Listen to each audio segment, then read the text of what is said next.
You're listening to The Straight Line on MRN.com, presented by O'Reilly Auto Parts. O'Reilly Auto Parts, better prices every day. And also brought to you by Hercules Tires. Ride on our strength.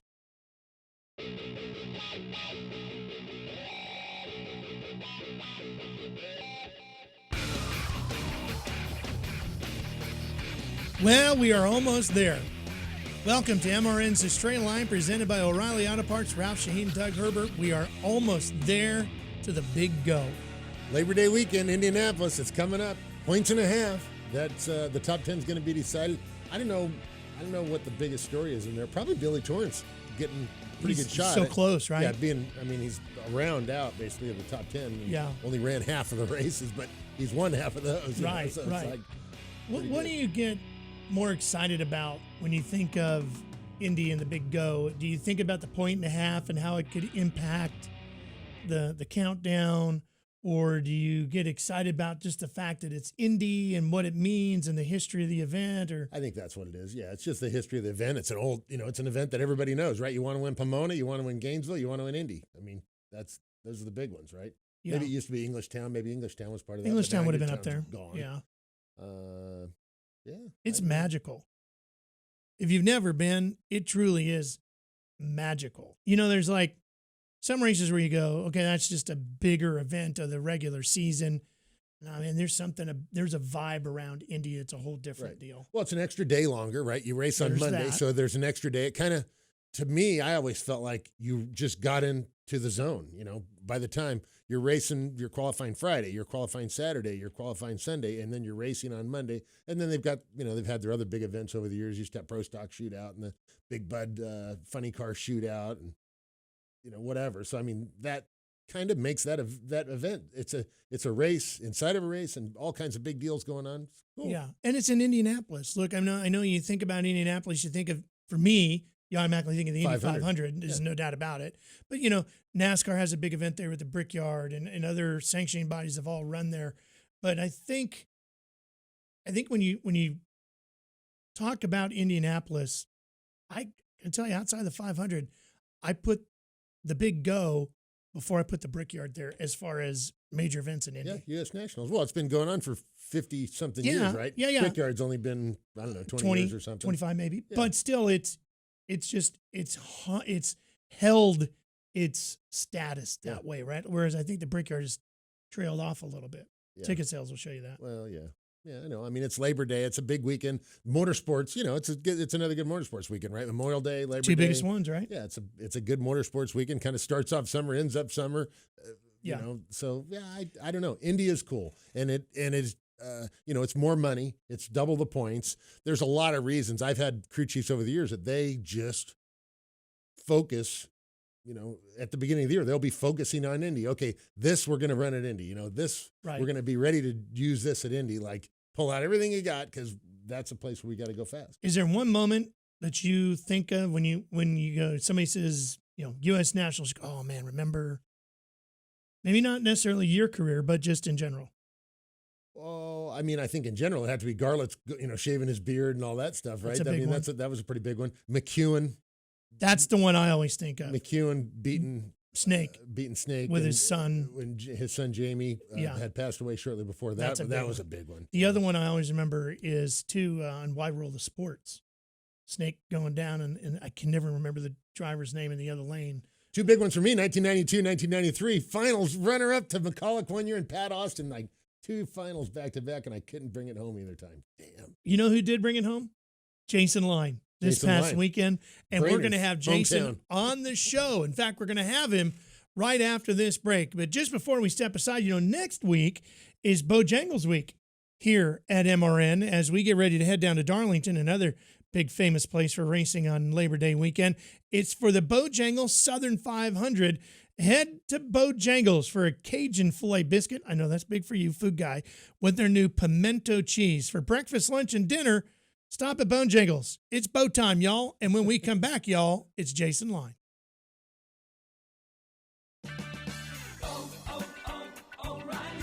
Stop by your local O'Reilly Auto Parts store and pick up 5 quarts of O'Reilly conventional motor oil and a MicroGuard filter for $21.99. Extend the life of your vehicle and save money with 5 quarts of O'Reilly conventional motor oil only at O'Reilly Auto Parts. Better parts, better prices every day. Limit supply. See store for details. O'Reilly Auto Parts. I have big news. That Bojangles is now adding melty cheddar-y pimento cheese to their Cajun filet biscuit? Yeah. Bojangles made the perfect biscuit even perfecter. How'd you know? You're eating one right now. Good point. 2 Southern greats that taste great together. Try Bojangles Cajun Filet Biscuit with our new pimento cheese. Only here for a limited time. Bojangles. It's bow time, y'all. At Freightliner, innovation is at their core. In fact, Freightliner was created nearly 80 years ago out of a need for something new in trucking. Today, that innovation still drives them as they constantly work to make their industry-leading trucks safer, more dependable, and even more efficient. All the things that make a smart business decision a winning business decision, no matter what you may haul. Learn more about Freightliner on highway trucks at Freightliner.com. Freightliner. Run smart.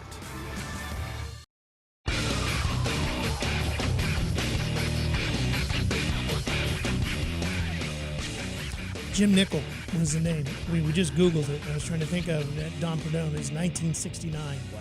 At the big moment on ABC Sports. Anyway, Jason Line is with us. Jason, welcome to the show, buddy. Great to have you back. That means you're a big winner. Thanks for having me on. You guys are making me hungry talking about all the Bojangles. Well, you got plenty of coin to go get some now, right? Big time winner? Well, I don't know about that, but I can at least get some chicken nuggets anyway. So, yeah, it was a great day for sure.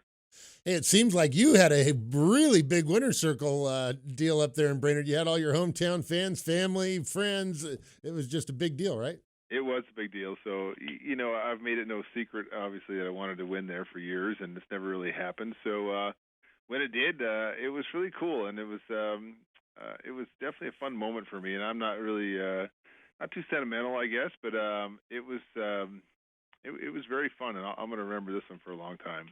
Well, we saw it took Greg Anderson a little bit to get going. Then all of a sudden he went on a run. Is this your turn? Do you feel like your team is ready to go on a bit of a streak here? Good time to do it. So. Yeah, now would be a really nice time to have that happen. But, you know, we were talking about it this morning, and, you know, everybody's so close. Like, I think there's been 11 races so far, and KB, our group, has won 8 of them.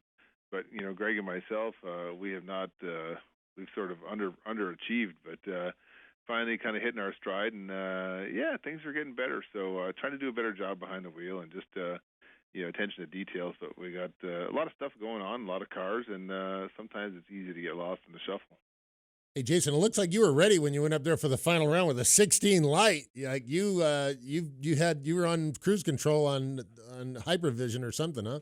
Well, you know, when you race her, you better be. She's unbelievably good. She really is, and you know, love her, don't love her, whatever. She's tough, man. And if you go up there and you're 40, she's gonna whip you. You got nothing. So, and I knew we had the 2 best cars all weekend, and I think it's a little bit unusual that 1 and 2 end up racing each other in the final. And so, you know, we ran each other in 3 of the 4 qualifying sessions, and she got the best of me in 2 of those. And yeah, I just felt like if I wasn't at least 20, I was in trouble, and if I was 20, I was going to lose.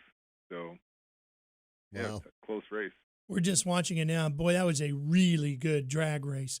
When you're behind the wheel on something like that, how far down the line do you have to go before you really feel like I got this before you see the win light? Well, in this case, and I don't normally look over because it's not really the right thing to do when you should be kind of paying attention to what's going on in front of you. So, and typically, you know, if you look over, the only way you affect the outcome is in a negative way. So, but I did. I peeked over in high gear and I looked, and I won't tell you what I said, but I really didn't think that I was ahead. It was, you know, it was so close that I couldn't really tell. So, and typically she's gotten the best of me many times, and whenever it's a close race between us, she seems to come out on top. So I was a little shocked when my light came on. I was super elated, but a little shocked. Shocked in a good way is always better than shocked in a bad way. You though. bet, Right? absolutely. So yeah, it was a super fun moment for my family. And we're all getting older, and you kind of realize that these things aren't going to go on forever. So it was a very fun time for us. 4th and points. You're locked into the countdown. What do you? Any change in what you're doing going into Indy in a couple next week? Not right now. I told them don't even wash it. So I mean, it was spectacular last week, and we were low ET in 7 out of the 8 runs. So I mean, that doesn't happen very often anymore. All the cars are so close. So right now, what needs to happen is that the driver needs to buckle down and do a spectacular job, and then we got a chance to win this thing. We were just talking about Indianapolis before you joined us, as to how big an event it is. You come in with some great momentum here, but there's also pressure, not just because the countdown's right around the corner, but because it's Indy. How do you, as a driver, handle all that? And do you handle that differently than Greg, for example? Well, typically I handle it poorly, so I'm going to try to change that this year. Indy, much like Brainerd, has been tough on me, and I try to change my approach a little bit and just not have an I don't care attitude, but an attitude of where, hey, I'm going to do the best I can and focus and buckle down, do the best I can. But if it doesn't happen, it doesn't happen. So I think sometimes added pressure doesn't really do me any good. So unlike Greg, he seems to thrive on that. He likes chaoticness and pressure and all that stuff, and I'm kind of boring. I like to just kind of everything just float along nice and smoothly. So maybe my Indy will be different for me this year. So we'll see. Hey, Jason, what do you think about this year? NHRA redid the schedule for the Pro Stock cars, and it seems like Greg, we talked to him a while back, and he wasn't all for it. And then it seemed like when we talked to him a few weeks ago, he was kind of liking it a little better. What's your thoughts on the reduced schedule and so forth? Yeah, from a personal standpoint, I love it because I still have my job and I just have more time off from it. So and you really don't, but having those extra weekends off was really kind of nice and a nice change of pace. I was able to do some things that I wouldn't normally do and did some more things with my family. My wife still seems to love me after all this, so that's good. And sometimes too much time together isn't always good, but it's really, I've enjoyed it. Do I think it's healthy, for the class? I don't know that. I know it's not really good for our business per se because, it costs us a lot of money to not go to those races. But I think maybe it was a necessary thing for the class. And, I've heard a lot of talk of, them even wanting to shorten the races for everybody, all the classes. So I don't know. I think, right now, if you just stand back and look at it, it appears as though it was a good move for at least for Pro Stock. As you look at the guys and gals in the running coming into the countdown here, Bo Butner at top of Greg, and then Alex Laughlin, yourself, Matt Hartford right after that in the top 5. How are you going to have to approach the countdown based on who's in it this year compared to maybe how you would have done it in seasons past? Will you take a different approach, or do you think the same thing will work? For me, I think the same thing. And, I've been okay, during the countdown. I think that the key is to get a fast start. You want to win that first one. So that's a big deal. Getting that momentum is it's big. I think that's key for me. You got to at least make it to the final round of that first one. So I don't know. My goal is to. I feel like maybe I've done so lousy the beginning part of the year. I've lulled everybody into submission. So maybe they're not going to expect much out of me. So maybe we can trick them and steal it from them. So we'll see. We got a good car right now, and it's really going to be up to me just doing a good job and maybe a little bit of racing luck. Yeah, I think you get plenty of luck. How about Ken Black? How's your team owner Ken Black doing? Was he able to be out there at some of the races that you guys have won the last few weeks? No, he was not. Ken, he's doing okay. I think some days better than others for him. So he's getting older as well, and I think I know he wants to be here, and I think they're planning on trying to come to Charlotte, but it's tough for him right now. So hopefully he can make it out to Charlotte. Well, Jason, thanks for joining us today. Say hello to Greg and the gang over there, and best of luck in Indianapolis. I sure will. Thanks for having me on. Appreciate it. Okay, we'll be right back with more Straight Line. Here's your chance to win a set of your very own Hercules tires. Go to HerculesTires.com/MRN. Simply register, and each month we'll give away one set of tires. Hercules Tires has the value, selection, and industry-leading mileage coverage to get you wherever you need to go, no matter where the road takes you. Register now for your chance to win a set of Hercules tires at HerculesTires.com/MRN. Hercules Tires. Ride on our street.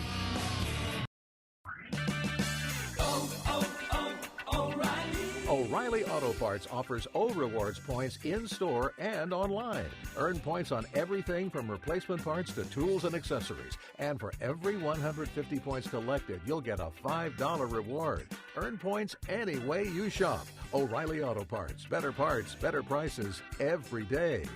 O'Reilly Auto Parts. NHRA drag racer Doug Herbert here to talk about safe driving. In early 2008, my two sons were killed in a car accident that was caused by speed and inexperience. After the accident, I learned that over 6,000 teenagers each year are killed in car accidents, so I formed a nonprofit organization called BRAKES. BRAKES stands for Be Responsible and Keep Everyone Safe. Please visit our website at putonthebrakes.org to learn more about responsible driving and what you can do to keep our roads safe.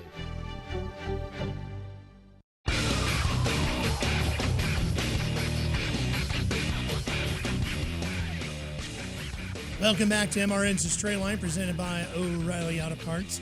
We have really been looking forward to having this guest on the show this year. Leah Pritchett joins us. Congratulations on that big Top Fuel win.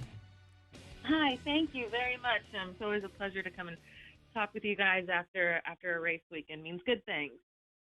Hey, Leah, first win of the season, but it seems like you've been there all year. Just what happened this weekend that just made everything click? I mean, the car was awesome. You were doing a great job. Everything was good. Thank you. The car was. It was definitely on a rail. We made 2 good hits in qualifying and then 4 solid passes and eliminations. But, a lot of teams and drivers, they talk about momentum and you always have a positive spin after the end of the weekend, no matter what happens. And you take the Western Swing, we had a strong car. We just lost really good races early in the round, so kind of fell into the background for sure. But we knew that what we were working on and doing and the mindset of racing, that we had it. We just didn't have any luck. And then coming into Brainerd, the strategy behind qualifying, and you get a good lap in Q1 and you throw it down in Q2, and that's going to end up be, where you qualify Saturday's practice for Sunday. And that's exactly what we did, except for Saturday. You just throw that out the door because Sunday was such cooler conditions. But really, I think it was the execution of we've had a hot rod, just hadn't been able to put on those win lights, and then for us to put it to the ground and get back to our racing ways. And I got to give a lot of credit too to the Brainerd fans. They, we were their champion in 2017 and did really well there, and we're able to look back with that data and really build on it. So there's definitely almost pretty much a flawless weekend all the way around. You said you felt like you were just missing some luck. Did you do something then to maybe find some luck, or was it just a little missing piece, whether it's you as a driver, one little thing you had to tweak, or a little setting on the car? Well, for instance, we don't get a lot of time to practice anything. Very expensive to test.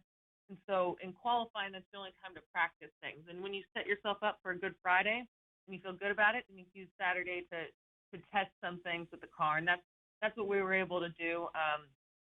Just a little bit with the fuel system. We changed fuel systems a number of races ago, and we never really worked on dialing it in. And, Todd had that opportunity with Neil on Saturday to do so. And me as a driver, I've been able to it's crazy to think about. Been drag racing for 22 years. When you really get back to the basics of driving, you self-reflect on what you're missing, what you can improve on. Like or what the hell happened? Like, where did it go? I know I used to be good. Where did it go? How do I find it and get it back? So it's just making very strategic moves. I tried something different every single time I was in the car and qualifying. Took what I thought was best, what I felt most comfortable doing, applied it to almost each individual round. Each round of the day was definitely different. I'm sure we can talk about those. We had some stacked competition, no doubt. But I think just not getting down on ourselves and knowing that we are capable of being a championship contender car and team, and digging just a little bit extra deeper, was that extra percentage that put us over the top and has given us phenomenal momentum going into the U.S. Nationals. I was just going to ask about that. So typically after Brainerd, everybody runs down to Indy and they go do a little bit of testing and then get ready for the U.S. Nationals. You said something about testing a little bit ago. Is that something, did they cut that out doing that test, or what's going on with that? Right. So they have, if you've noticed, there were a number of teams that tested in Brainerd on Monday afterwards, basically from a cost perspective. And instead of going back into Indy, resetting up 2 days there, I can really only speak for our particular TF4 car that we are not doing any particular Indy testing. We actually have a quota. I believe it's 12 runs per year that we're allowed to do. And, we don't need to go out there and practice anything. And there's a big difference between practicing and testing. And what we feel we have right now, we at least have a hold of. And if we can pick away at it during our 5 qualifying attempts of the U.S. Nationals, we should be okay. But it's very, very different, very drastic for the number of teams that are doing the quote-unquote Indy test of this year. If any fuel cars at all, it's at least 0.25% of what it used to be. You mentioned that you had great data to work off of at Brainerd from 2017. As you look at Indy and then the countdown after that, are there any other tracks where you feel like data really shows going there when it's really going to matter towards winning this title gives you a great shot? Absolutely. I think, for us would be Phoenix. We had a phenomenal test session there in 2017 and then went out there and won that race and then won it again or got real close last year or at the beginning of this year. And, once you have a handle on something, you can go back and it speaks to the success rate. So if you're not successful at a track, that means that you haven't had that many number of runs to gain data for. So it's really about the numbers. And then if you go to swing to the other side of things, like I mentioned with Brainerd, that is a very atmospheric, positive racetrack, from setting up for world records as we've done in the past there to the energy that the fans bring. So if nobody has been to Brainerd before, any of the listeners, what it is the pit areas where the race cars are there, clearly all access, just like any other race.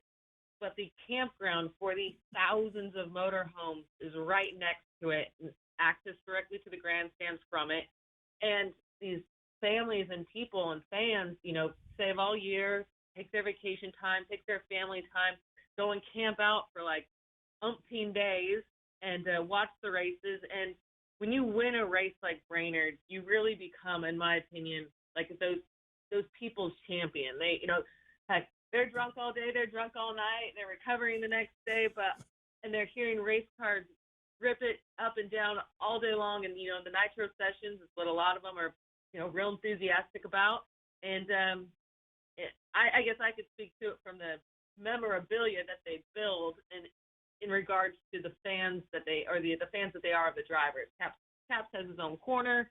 I've got this like larger than life size helmet, like you can't fit it even through a grand door that this guy wears, and costumes and all that jazz. So I guess what I'm saying is, racetrack-wise, yes, the data is huge. And if you had a running start at it from the years prior, you could take that momentum. And then when the fans come up and tell you 100 times a day, this is your weekend, and I'm sorry about everybody else's loss, they just don't know it, that this is our weekend. If they spoke that out into the universe, then it came true. Well, some of the guys that you were racing against, you mentioned a little bit ago, are if you go back and look at your second round, Torrance and Proc, and then Salinas in the final, you had to take out the people that were winning a lot of the past few races. So that adds a little bit of extra pressure and to you, right? It does. Absolutely. And you would know this too. So when a team finally wins, and it took, Austin in the beginning of the year struggled a little bit. They had crew chief changes. Winning is very high priority for them, just like everybody else. And once you get that first win, the other ones come not more easily, but the door is now open, and it's almost like you know how to win. When I first had my first couple wins with DSR in 2017, then they just kept coming and kept coming. So we run up against Austin, and it's like, man, this is hot off the press. He just beat my brakes off in the last 2 races. Like I'm like, this is my third time for redemption against him, and he just won Seattle and that whole deal. And whichever one it was after he beat me, Sonoma. And you dig extra deep, and I like the fact where my crew chiefs were able to put in a number in that race car enough to win the race, but also enough to have enough confidence in me to not go over center and push so hard that we smoked the tires, because they didn't have enough confidence in their driver to be able to stand up against Austin Prost. So when I look at it that way, that's when I know that we were all on the same level. Todd and Neil felt, Leah's going to figure it out and get it. And my 047 to his 45, we were both in shallow, and we both pretty much knocked it down on our way past it. And we put out a killer number, 72. So, and he was over there smoking the tires. That for us, that was huge. And I look forward to racing Austin. He's a great competitor. He's part of the future of the sport. And yeah, that was awesome. But going into after that, going into Salinas, you talk about AJ, you talk about momentum, you talk about unlimited funds, you talk about, no cares in the world, but just that, no sponsors, like 2 extreme types of teams running up against each other in the final. And he ran at 80 in the semis. Clearly we had lane choice. I do want to give it up to NHRA for it. Kept that track on Sunday was pretty even. Lane choice was veering towards left a little bit throughout the day, or earlier in the day. They kept the parity there real well, in my opinion. And, of course, we were in the left 3 or 4 times. And went up there to do our job, and to be the first dragster in a long time for DSR to get a win for Dawn, I think matches really well. And I'm not sure if you guys saw it this week, but there was an article in Auto Week magazine basically said it in the title, like, DSR is not going anywhere. They are not only surviving, they're thriving. They're in it to win championships. And you just don't plan those types of things, right? For something to make a statement about what Dawn is doing with DSM, the technology that we're trying to create with Mopar, and then on track, we have confidence that our performance is there, and then the following weekend to show it and break our 26th race winning streak with it. I think it's the most concrete evidence that John Schumacher Racing, is building our momentum, and we are the team that everybody expects us to be. Yeah, no doubt about it. And you're certainly going to be one that everybody's going to be fearing as this countdown gets going. And we look forward to seeing you guys have a great weekend at Indianapolis as well. Thanks for joining us today. Absolutely. I appreciate that. And for all the fans, be on the lookout for a new Mopar scheme coming up for Indy. And check out Dodge Garage and all the DSR pages for updates. Thank you guys for having me on. I like it. Look forward to it. All right, Leah Pritchett joining us here today. And by the way, don't forget, Hercules Tire is giving away a free set of tires every month. All you have to do is register by going to HerculesTire.com/MRN. Register, and maybe you'll win a free set of tires. Free as me. Yeah, yes, it is. We'll be right back with more Straight Line.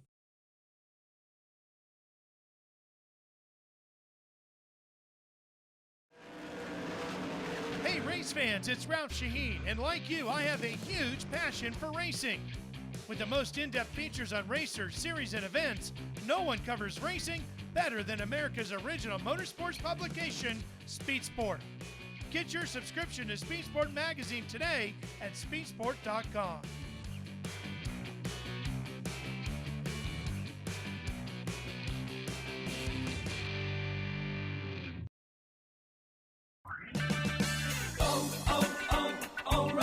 When you purchase your parts at O'ReillyAuto.com, you can pick it up in-store when it's convenient for you. Your parts, tools, or accessories will be waiting at your local O'Reilly Auto Parts store. No shipping cost, easy returns, and convenient pickup. Shop O'ReillyAuto.com.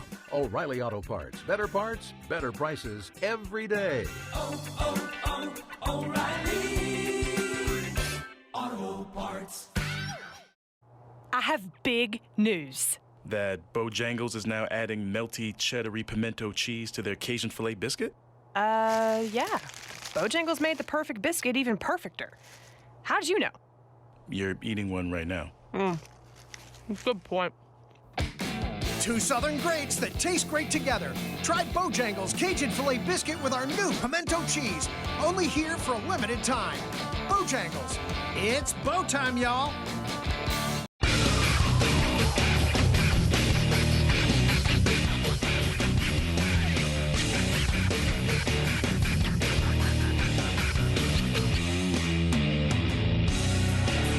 Welcome back. Final segment here on MRN's Straight Line presented by O'Reilly Auto Parts. First thing we always do here in this final segment is talk about tickets for sale. And the ones you're going to be looking for right now, of course, U.S. Nationals, Big Go, coming up next weekend. So just go to NHRA.com, click on the red ticket tab in the top right corner, and you can get your ticks for the Big Go. And it's going to be a lot of big fun. I'm telling you, and you've got your choice of days to go out there. Friday for Friday night, running under the lights, seeing the flames and all that. Saturday all day, Sunday all day, and then eliminations on Monday. Yeah, it's a great event. And don't the sportsman categories even begin on like Thursday, right? I think they begin on like Wednesday. Something like that. I think there's something like so many 600 or cars 700 cars out there total entered. So you can walk around the pits and see pretty much any kind of car that you ever imagined. They're probably going to have it there at Indy. Yeah, and then, of course, right after that, we get into the countdown and all the great races going on with that. So the other thing now is red light, green light, and I really couldn't think of a red light outside of the fact we have to wait another weekend for Indy. Go to more track racing. Yeah. 1 week to go to Indy, but you got a green light, right? I think there's two. One is shout out to Robert Height having a birthday. Yep. Happy birthday, Robert Height. Cool. Yeah, 51 wins, right? I don't know what his age is yet. I mean, we could look it up, but he'd probably mad at us anyway. Yeah. It doesn't equal his win number, I'm sure of that. No, his age is less than his win numbers. Yeah, so that's good. Which More is wins, good. less age. Yeah, which is good. I got a birthday coming up Friday, so we're not gonna talk about that number for sure. That'll be a lot of candles, huh? Yeah, a lot of more candles than Robert Height has. Yeah, not quite John Force's cake, but getting there. I did have a cool experience this weekend, though. I took my son Lucas, and we went out to Mooresville Dragway, right out here in Mooresville, North Carolina, just north of where we are here in our studios. Yep. And the Southeast Gasser Association was in town. And a buddy of ours, Quayne Stott, I'm sure you remember Quayne. Sure. Oh, yeah. Quayne was a pro mod drag champion in the IHRA series. Yep, great race. So he puts on the Southeast Gassers Association. So it's racing from 1967 on back is the theme, right? So the vibe around the racetrack is what is 1967 like? And it's a lot like that.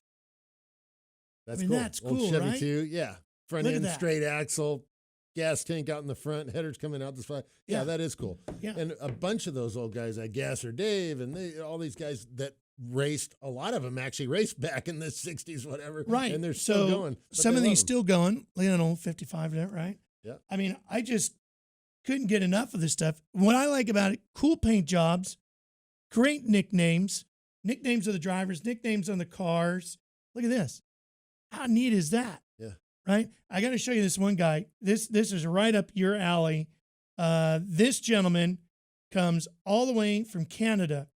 Every race that the Southeast Gas Association runs, he's got his gasser car and a trailer, and he tows down from Canada. From Canada. It's a driver. That's amazing. Everywhere, races the car, and then drives back to Canada and then comes back for the next one. Wow. How awesome is that? Crazy. That's cool. Yeah. I mean, it's really neat. So the Southeast Gassers, check them out. Keep an eye on them. They do all kinds of great events all over the place. My buddy Steven Smith handles all their PR. Check out their website and see if you can find them at a place to go racing nearby. They run regionally throughout the Southeast and into the Midwest and stuff, but man, we had a lot of fun. Big noise, great fans, cool little racetracks. 8th Mile, Mooresville Dragway. I know you've run out there. Sure. Yeah. You know. Oh, yeah. I mean, there's a lot of fun at Mooresville Dragway. And the neat thing about those cars, I think that's one of the reasons why Quayne likes it so much, is that all the cars look different. They've all got a personality, kind of like the old Pro Mod cars, right? Yeah, absolutely. And my son is 13. And for those of you that are worried about kids liking racing, as much as he loves the NHRA and his buddies Caps and TJ and Antron Brown, he was over the moon with this stuff. Because when you go to some of these smaller tracks, I mean, we were just feet away from the cars as they were doing their burnouts and launching. Was there off. any money changing hands at Mooresville? There might have been, not between Lucas and I, but there might have been. Okay, but good. it's just really cool and such a neat experience. So I strongly encourage you, go check out the Southeast Gas Association. Yeah, local drag strips are a great place to go. And guess what? A lot of times you can take your own car out there, pay $20 and go as fast as you want. No tickets at the drag strip. That's right. Time slip, no tickets. Yeah. Time slips for sure. And we sure hope you enjoy the show. Congratulations to Jason Line and, of course, Leah Pritchett on their wins this week. And then Ron Capps that didn't make it on the show this week because he's been on a couple of other times, but congratulations on his win as well. Absolutely. Next time we see you, we'll be getting ready for the big go at Indy. So long, everybody.